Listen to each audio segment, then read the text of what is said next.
सनम को जोहार जय मसीह। तो सुप्रीम कोर्ट जहाँ दो चलाना 17 अक्टूबर जहाँ फैसला एम सनाम मसीह हर को लगे रस्के कथा कना।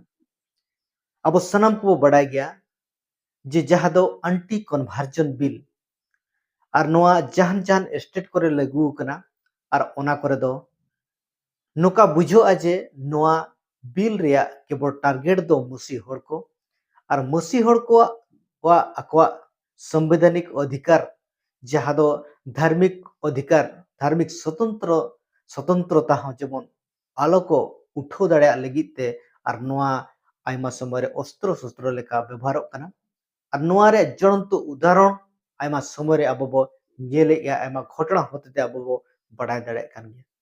मेनखान जहाँ सुप्रीम कोर्ट अब को लगिते मिटें राहत रे जहाँ दो संदेश से अब को ठन खबर रे तेहें अब बो नाम दाड़ा कना जे सुप्रीम कोर्ट जहाँ लेका तेहें जहागे तेहें कानून मेना जुदी जहाँ निर्दोष हैरान हरकत रे आई कमी कना ताहले ओना दो तीस रे हो लागूकरण बांग हुई मेनते सुप्रीम कोर्ट साफ साफे रोड़ा का।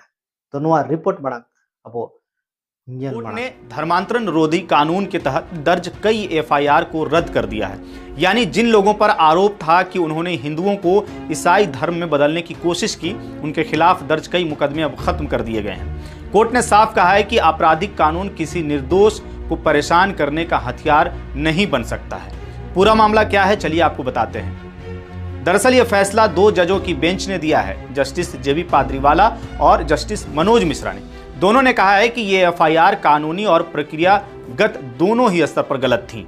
इनमें कोई ठोस सबूत नहीं था कि किसी को जबरन या लालच देकर के धर्म बदलवाया गया है। कोर्ट ने कहा कि अगर ऐसे ही मामलों में बिना सबूत लोगों को फंसाया जाएगा तो यह न्याय नहीं बल्कि न्याय का मजाक होगा। दरअसल यह मामला उत्तर प्रदेश के फतेहपुर जिले से जुड़ा था। यहाँ Sam Higginbottom university of agriculture technology and sciences के कुलपति राजेंद्र बिहारी लाल और कुछ अन्य लोगों पर धर्मांतरण का आरोप लगा करके एफआईआर दर्ज कराई गई थी। आरोप था कि इन्होंने लोगों को पैसे और लालच दे करके ईसाई धर्म अपनाने को कहा, लेकिन सुप्रीम कोर्ट ने जांच के बाद पाया कि किसी भी शिकायतकर्ता ने खुद नहीं कहा कि उनका धर्म बदला गया है। कोर्ट ने अपने 158 पन्नों के फैसलों में साफ कहा कि एफआईआर दर्ज करने में कई गड़बड़ियां थी। ना तो कोई असली पीड़ित सामने आया, ना ही कोई गवाह जिसने घटना देखी हो।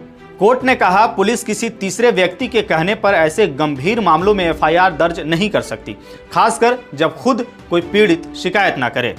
एक अहम बात यह भी रही कि कोर्ट ने यूपी सरकार के उस तर्क को खारिज कर दिया जिसमें कहा गया था कि सुप्रीम कोर्ट को सीधे एफआईआर रद्द करने का अधिकार नहीं है। कोर्ट ने कहा कि संविधान के अनुच्छेद 32 के तहत यह अदालत किसी भी नागरिक के मौलिक अधिकारों की रक्षा करने की जिम्मेदारी रखती है और अगर किसी व्यक्ति को गलत तरीके से फंसाया जा रहा है तो सुप्रीम कोर्ट सीधे हस्तक्षेप कर सकती है। कोर्ट ने कहा कि जब संविधान ने सुप्रीम कोर्ट को मौलिक अधिकारों का संरक्षक बनाया है तो उसे ऐसे मामलों में चुप नहीं रहना चाहिए। जब किसी का बुनियादी अधिकार खतरे में हो तो अदालत को राहत देनी ही चाहिए। फैसले में सुप्रीम कोर्ट ने यह भी बताया कि इन एफआईआर में एक जैसी बातें बार बार दोहराई गईं। कई शिकायतें तो एक ही घटना को लेकर के दर्ज की गई थी। कोर्ट ने कहा कि एक ही घटना के लिए कई एफआईआर दर्ज करना कानून की प्रक्रिया का दुरुपयोग है। ऐसा करने से न सिर्फ जांच प्रक्रिया कमजोर होती है बल्कि आरोपियों को भी बार बार परेशान किया जाता है। आपको बता दें कि फतेहपुर के मामले में एफआईआर विश्व हिंदू परिषद के उपाध्यक्ष हिमांशु दीक्षित की शिकायत पर दर्ज हुई थी।